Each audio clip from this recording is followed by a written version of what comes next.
if circular shift is the answer, what are the questions we have? I'm partner at the Zukunftsinstitut. It's the Future Institute. We are based in Germany and in Austria. Perhaps you know that. We are a think tank for trend and megatrend research. And we have two teams. One team is in the research and publishing, the team in Frankfurt. They do a lot and bring the megatrends in context. They do studies and reports in context to different, to food, to mobility, to work, and so on and so on. And I'm on the consulting side, so we translate it for organizations. What does this mean for the strategy of corporates, for the vision building, for the future pictures you have, and so on. So I come from this side. And what I like to set with my impulse today is on the one major topic. It's the transformation we have to do, or we are doing, from an individual perspective. So changing our behavior, and also how do we change the behaviors in our companies. So I have 3 points, 3 topics today. I would step into the future thinking. What is it? I would show you some of the mega trends and how to work with it. And the third thing is how do we implement it from a systemic point of view. And to talk about the future, it's not so easy to bring this in 1 or 2 slides. And I try to do this with this picture and the interrelations in the complex world. It's hard to describe because everything in a system has context and is coupled with others. So in a positive or in a negative way. And we have different loops, different feedback loops in it. And this means sometimes that are things no one can imagine, and it is an exponential development, and there are ripple effects in it. And on the other hand, we have to make decisions in a very uncertain and high dynamic environment. And the biggest challenge of humanity is about the irreversible tipping points coming from the planetary boundaries. And we have 4 of the 9 planetary boundaries crossed in the past. And this is the future, and future is, what is future? What is future for you? And this question asked Martin Seligman, a great scientist in positive psychology at the University of Pennsylvania. And he asked this question in one of his last books, Human Prospectus. And if you think, what is future? What would you say? Just what's in your mind? What is future for you? 74% answered it's planning. 74% answered it's planning. 47% answered hoping for something. And 34% planning something, and so on and so on. So future is everything, but not planning. Future isn't there. We don't have a future. Future isn't coming. It doesn't approach us. Future is, at the first thing, imagination. What can we imagine? The future begins here and now, and future means also the decisions we make in the here and in the now.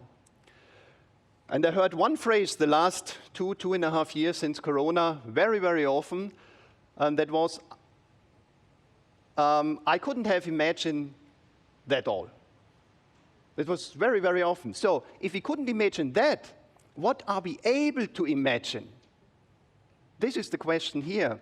And the future doesn't take place in the spotlight. It's not here on the front stage. It's on the backstage. It's hidden. It's in the shadow. It's behind the curtain.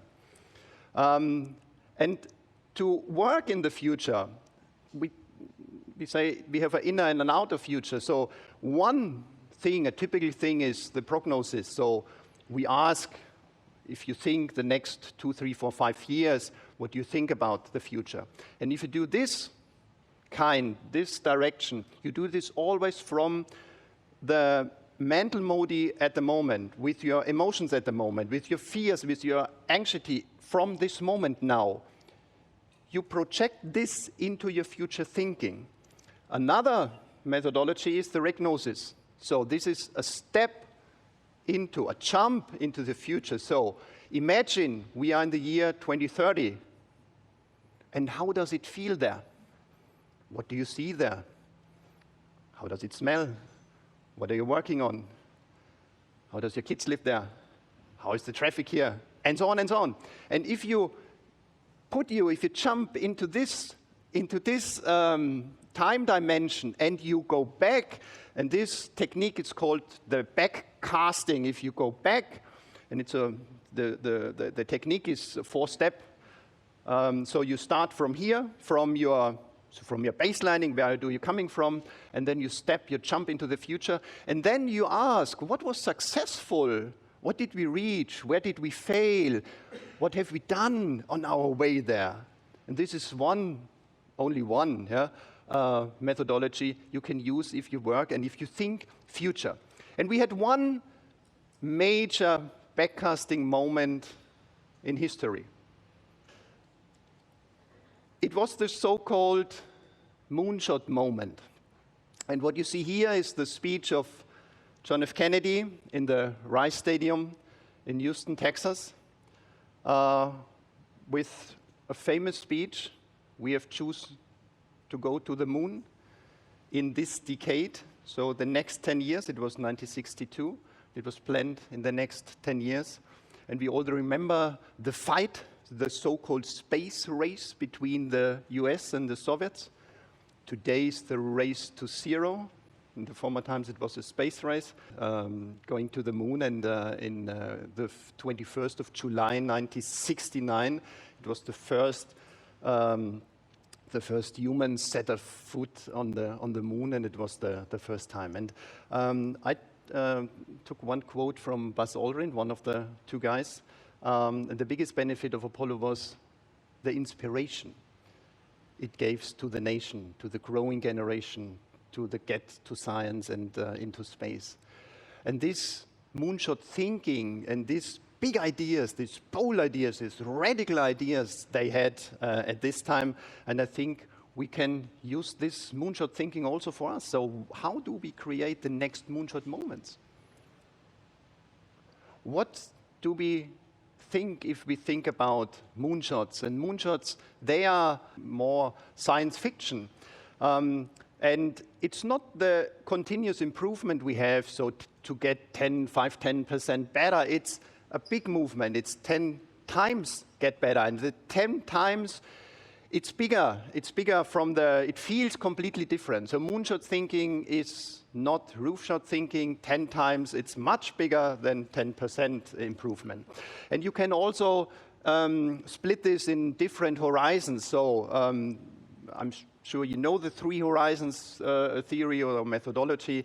So the horizon 1 is more what's now and in the next 1 to 3 years. So the figures on the bottom line is the time period.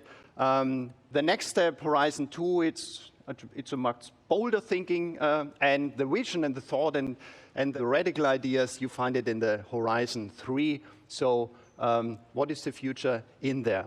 And it's on us, and it's on our behavior and our methodology to provoke future, to provoke our imagination. And there are a lot of techniques in there. So the first principle thinking, the serendipity, or the what-if question.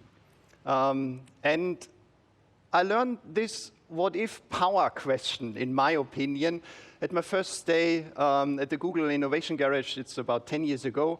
And normally, if we would have time, I would ask you, what is your what-if question? So, but you can do this in your mind.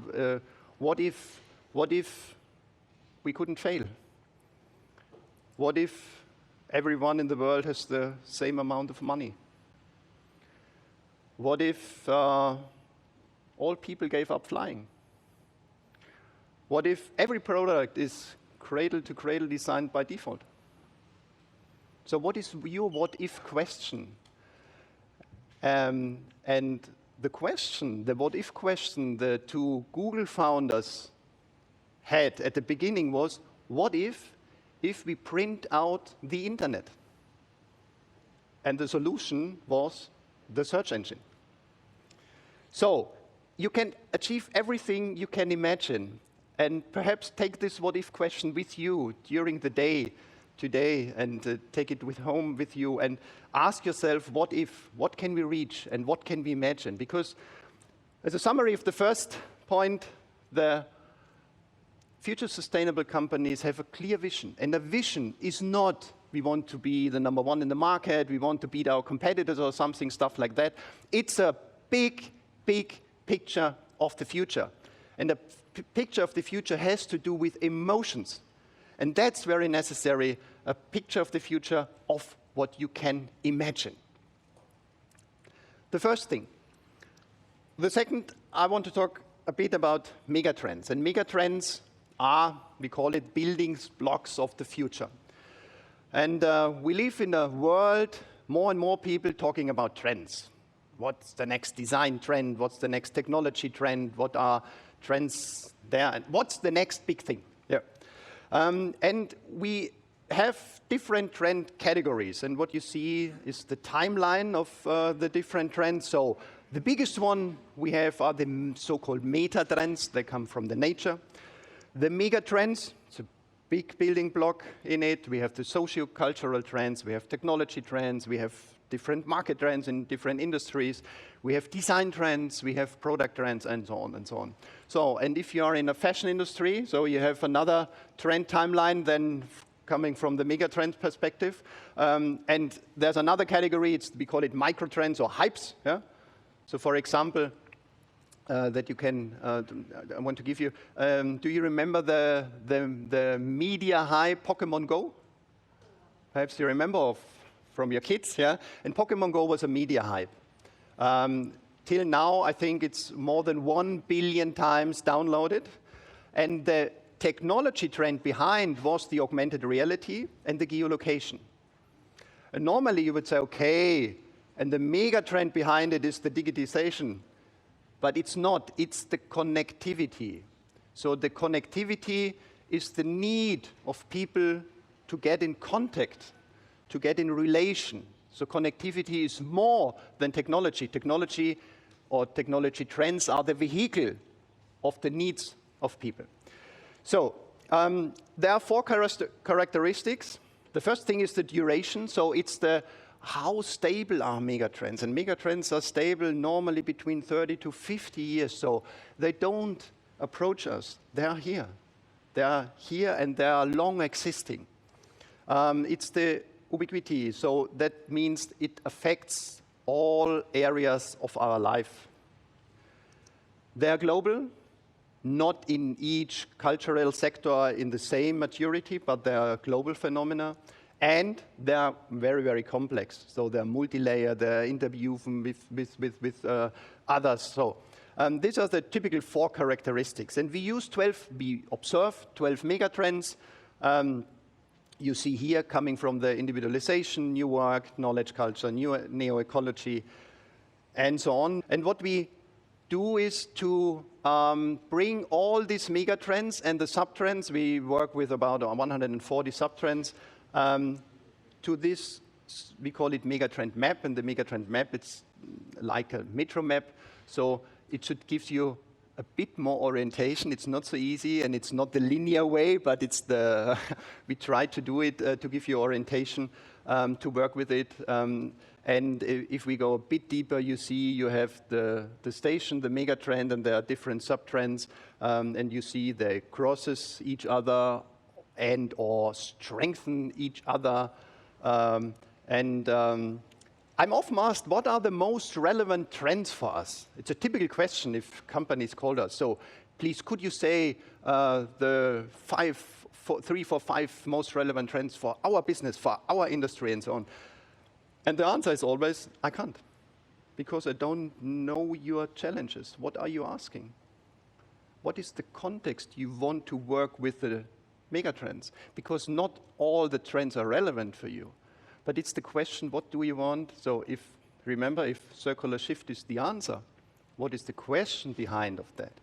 And we use different techniques, different methodologies. So a very good start is, we call it the trend canvas. The trend canvas comes from a systemic approach. It's called the form of firms. So we take one relevant trend, and bring it in different spaces, so coming from nature till your product. And we select and go deeper in different spaces without missing the big picture, the whole picture. So we go deeper, so it's the zoom in and the zoom out, and then we can work on potentials, what's coming out of that, risks, measurements, and so on and so on. This is one thing, and if you work a bit more, not only in a workshop format, so if you have a strategic foresight, if you work with a bigger point of view of trends, it's not only the mega trends, and if you collect data and you use this data for your trend and foresight management, and then for your innovation and for your roadmap planning and so on, you need software. So I do a lot in the sustainability trend radar and monitoring, and to bring it in the innovation management. Because what's easy is, if we observe the things we know, and we use a model you see here. So most things we know that we know that. There are things we know that we don't know these things. And there are unknown knowns. So it's often the time if I work with my kids and they ask me some things and I remember, okay, yes, I can remember at school, yes, so it comes up. And there's a big part of it, it's the so-called unknown unknowns. And the unknown unknowns is a space we have to work it and we have to handle it. And one thing to work with the unknown unknowns is, do we ask the right questions? And this is a major. It's so easy, but the most people, they want to have answers, and that very, very quick and fast, and say, okay, what are the 3 trends, and please tell me, and what is the answer to that? But they don't ask the right questions. They don't take the time for the questions. And I have one quote from Kevin Kelly: "The answers are on the way to become cheap and plentiful. A good question is a worth of million good answers." So, and the power of megatrends is the power of questions. So the second thing is, the future sustainable companies have a permanent radar. They see what's going on outside, and they are reflecting this from the outer perspective, and what has this to do for the decisions, for the decision making in your company. And the third thing, I come deeper, is how do we implement this? And we come from the systemic point of view, and we love the theories of Donella Meadows, written at first 1972 in the Limits of Growth. And perhaps you know the leverage points and the leverage effects. So it's the levers. So here it's in different points. So if you think a lever is, it changes the power into something, and which activities do you do to have the power of different levers? And you see on the lower part, it's to set different goals and KPIs and so on. And on the higher part, it's the consciousness, it's the mental models, it's the behavior we have. And this is the biggest lever we have to transform systems, to transform companies, to transform economy. And to bring it in another, to sort it in another way. So if you think at your company, you have a reality that's in your company, there's an inner system, and you have trends out there. And to sort the different things, we call it the drive. Where the driver? It's an outer perspective, trends, for example, and it's the inner perspective. This is your purpose, this is your vision, this is your future picture. The next thing is where do we have the potential in it? So from the market and the customer and consumer, your ecosystem with your partners and the organization. How do you work? How do you lead? Which culture do you have? And so on. And the value lever is, what do you sell? Information, product, services, and what is the impact in the meaning of what do you communicate? What are the key messages? And if you use this lever, the lever that go from the left to the right, so coming from the inner perspective, from the future picture, from what drives us, what is our purpose and our vision, it's the biggest one. Most companies work on the other side. They work on the products. But the power to the left side is less, and the effective power comes from the outside. And it's very, very important to bring both things together, not only to work on the inner side, also on the outer side, and bring this together. And what I see in my projects, I do a lot in every spaces. We have different technologies, different methodologies. And I see three things. The one is with which mindset